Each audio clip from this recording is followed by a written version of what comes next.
My name is Harry Dixon, and if you haven't noticed, I'm with Council Housing and Boring, and I'd like to talk about a crossing that motivated us as an organization to create a ground disturbance checklist. This particular project was in West Bank, and we had a line strike that could have been completely prevented. Why do we want to do a ground disturbance checklist? Our motto at Kamloops Housing is ensuring we all get home safely. So that's obviously paramount is safety, preventing damage, and thirdly is just to document your due diligence. Like if you've documented what you're doing and you've gone through if you've done everything like what you do with S.U.E and applied to on a smaller scale project, and you documented all this stuff, and you have an incident, you're not going to get in trouble if you've done what a reasonable person is expected to do some of our work. And this crossing was could be considered a comedy of errors on, not just on the general contractor's part and the consultant and council housing. Don't need to really get too much into this as it's kind of gone over and over today. What it is ground disturbance.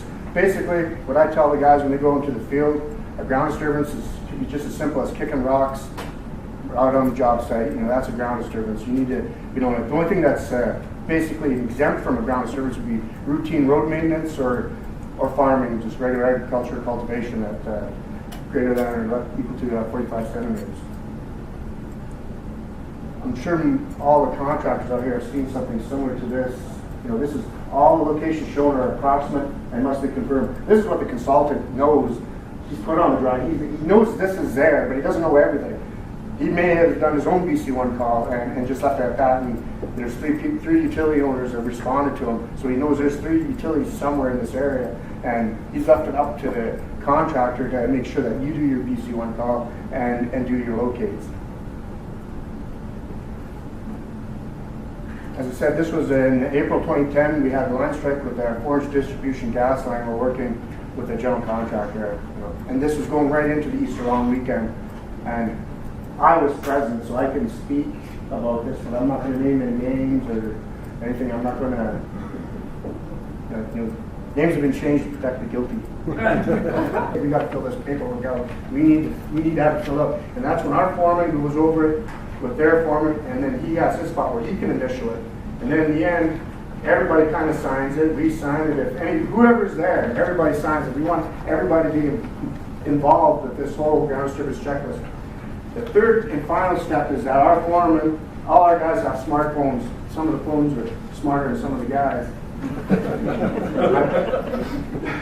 They're to take a picture of this completed form and send it into the office for review. So if somebody, a project manager in the office, actually looks through this, reads it, make sure that they're there. And one actually neat thing we added to was the closest hospital facility. We like to get the contractor involved right away and get them telling us, like, we're working for you. I have my own emergency response plan, but what is your response plan? If there's an emergency, how are you going to handle it? It kind of opens that conversation up.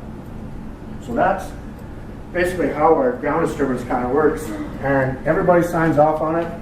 You can call it a permit. But I feel that if you call it a permit, it starts getting really weighty, and you get the contractors and anybody else out there, they don't really, am I signing my life away on something? So we just call it a check and say, this is our due diligence. We want to do it to you, together with you. If you don't want to sign it or initial it, that's entirely up to you. But now it makes you look more culpable about something, or you're being negligent on something, or maybe you're not being upfront and telling me of everything what you know out there, because that's one of the things that, as a sub, I'm working for a general contractor, when they do their hazard analysis of things, they need to be sharing that information with me and my guys. I thought I needed to ask, and they were all answering. They're all coming up aces. And inadequate training right across the board. I think, right from with the consultant's inspector, maybe he didn't have enough information.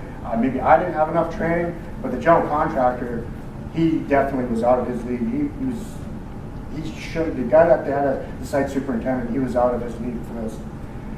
Our recommendation is that we all have roles and responsibilities in preventing damage, and this is a shared responsibility. So if we all share and work at this checklist and try to answer all the questions, you know, it looks like we're all trying to do what we want to do, get this crossing done safely and on time and in budget, and have an end product that everybody's happy with.